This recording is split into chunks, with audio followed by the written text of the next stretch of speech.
አግቴ እስከዚያው እባላለሁ። ሰሜን አቸፈር ከተማ 02 ቀበሌ ነዋሪ ነኝ። የምተዳደረው በወፍጮ ስራ ነው።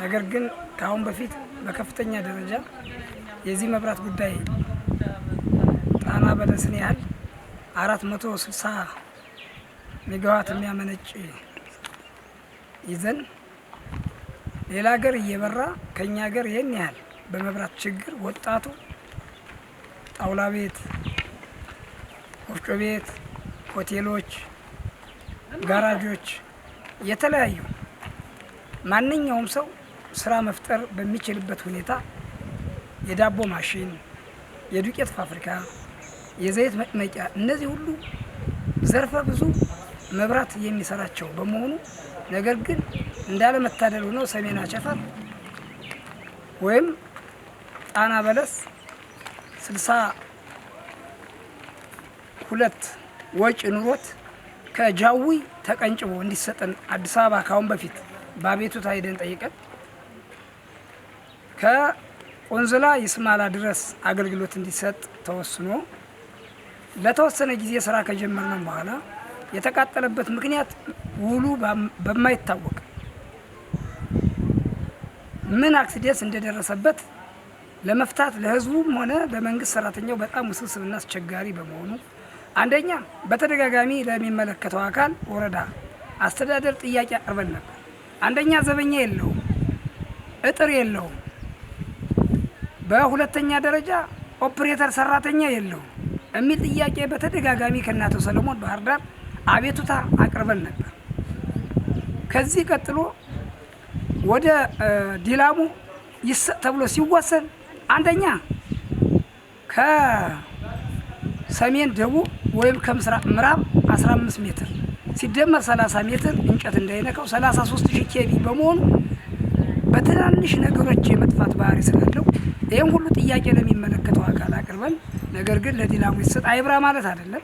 ነገር ግን ቢበራ መልካም ነው። ነገር ግን ጥራት ይጎለዋል። እንጨቶች አልተቆረጡም። ይሄ የማህበረሰቡ ጉዳይ ነው። ስለዚህ ማህበረሰቡን በኡን ስላልተረዳው የእንጨት ጥያቄ ስናነሳ ብዙ ሰው የመቀበል አዝማሚያው የደከመ ነው ከማህበረሰቡ ላይ ያለው ችግር። ከዚህ ውጭ ግን አደጋ ሊደርስበት የቻለ አንደኛ ጥበቃ አልተደረገለትም።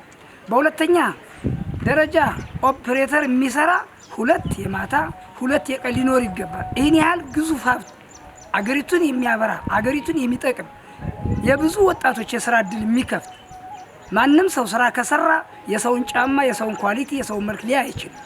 ምክንያቱም ሲሰራ ይውላል፣ ያተዋል፣ ይተኛል። ስለዚህ መብራት ማለት ዘርፈ ብዙ ለብዙ ሰዎች የኢኮኖሚ የጀርባ አጥንት መሆኑ ይታወቃልና እንግዲህ መብራቱ ከተቃጠለ ሙሉ 4 ዓመት ሞልቶታል።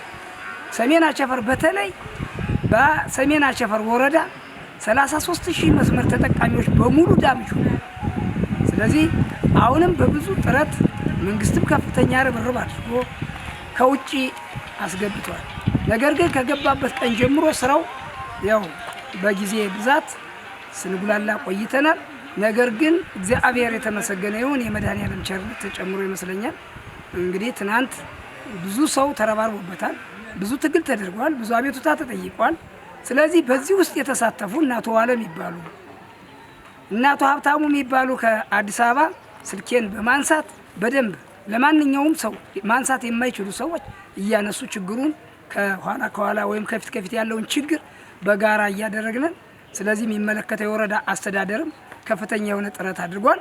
በዚህ አጋጣሚ ከእግዚአብሔር ጋራ በእግዚአብሔር ቸርነት መብራት ሊበራ ችሏል። ነገር ግን አሁን በመብራቱ ብቻ ልንደሰት አይገባም። ምክንያቱም ብዙ መጠነ ሰፊ ችግር ይኖረዋል። አንደኛ አሁንም ቅድም የጠቀስኩት እንጨት በመብራት በኩል በዚህ በወረዳችን ባሉ አገልግሎት በሚሰጡ መብራት ኃይሎች የስኒ የፕላስቲክስ የመቀየር ፖሎችን የመቀየር አሁንም ከፊት ለፊታችን ላይ ችግር ተጋርጦ እንዳለ ይታያልና የሚመለከተው አካል የክልሉ መብራት ኃይል ከሚመለከተው ከጣና በለስ ከናቶ የወጉ ጋር የጋራ በማድረግ አሁንም እነዚህ በየቦታው ያሉ የወደቁ ፖሎች እንዲቀየሩ ቅድም የጠቀስኩት ኦፕሬተር ሳይቀጠርበት አሁንም በዘፈቀደ ነገ በርቷል በሚል ሰበብ በደስታ ስሜት ነገ ችግሩ መምጣቱ ስለማይቀር የሚመለከተው አካል የመብራት ኃይል ሪጅን አስተዳደር በተለይ አሁን በእናቶ ሰለሞን የተተኩ ያሉ ይመስለኛል። እናቶ ጌታቸው ይባላሉ። በወሬ እንደሰማሁት ባይኔ አላየሁትም። ነገር ግን በእናቶ ጌታቸው በኩል ማስተላልፈው መልእክት ከሚመለከተው ፌዴራል መብራት ኃይል ጋር ተነጋግረው በአጭር ቀን ውስጥ አንድ ነገር ሳይሆን 2 የቀን 2 የሌት እረኛ ወይም ደግሞ ጠባቂ ሙያ ያላቸው ክሎት ያላቸው ኦፕሬተር እንዲቀጠር መልእክቴን ማስተላለፍ እፈልጋለሁ።